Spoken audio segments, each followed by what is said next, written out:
UK nurse Pauline Cafferkey has said she is very happy to be alive, having been discharged from hospital after making a full recovery from Ebola.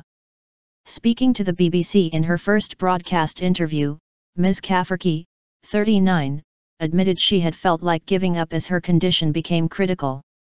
She said she was now looking forward to returning to normal life and had no current plans to return to West Africa. She is the second Briton to recover from Ebola during the current outbreak. Speaking after being discharged from the Royal Free Hospital, in London, Mr. Cafferkey, from Cambuslang, in South Lanarkshire, thanked staff who she said had saved her life. "I am just happy to be alive. I still don't feel 100%, I feel quite weak, but I'm looking forward to going home," she added.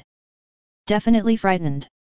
Ms. Cafferkey, who had volunteered with Save the Children at a treatment centre in Kerry Town, in Sierra Leone, was diagnosed with Ebola on December 29, after returning to Glasgow via London. Her temperature was tested 7 times before she flew from Heathrow to Glasgow and she was cleared to travel, before later falling ill.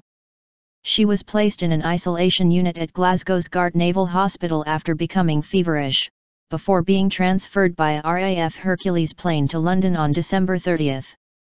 She was then transferred to the Specialist Isolation Unit at the Royal Free, where she has been treated since. Speaking to BBC Health correspondent Branwen Jeffries, she said, "My first few days I was very well, I just couldn't understand all the fuss."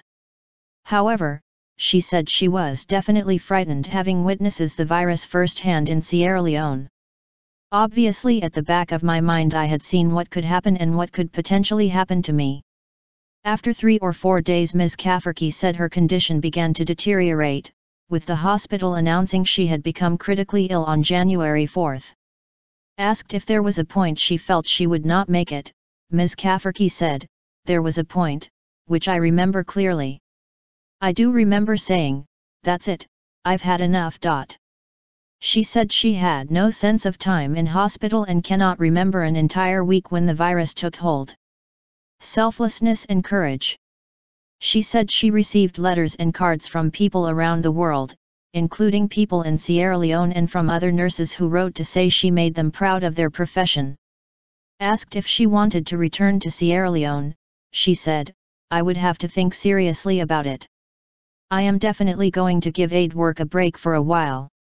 I just want to go back to my normal job, my normal life, and I think my family will be happy with that as well." Dr. Michael Jacobs, from the hospital's infectious diseases team, said Ms. Cafferkey had now completely recovered and was not infectious in any way. He said Ms. Cafferkey was treated with blood plasma from an Ebola survivor and an experimental treatment drug closely related drug to ZMapp, which UK nurse Will Pooley was treated with after he contracted Ebola. Nurses and patients at the Blantyre Health Centre, in South Lanarkshire, where Ms. Cafferkey works as a public health nurse, were overjoyed to hear the news of her recovery, BBC Scotland reporter Laura Bicker said. Health Secretary Jeremy Hunt he was delighted Ms. Cafferkey had been discharged from hospital, hailing her selflessness and courage. "She represents the very best of NHS values," he added. Chief Medical Officer Dame Sally Davies said her recovery was testament to the hard work and dedication of the team at the Royal Free who worked around the clock to help bring about this happy outcome.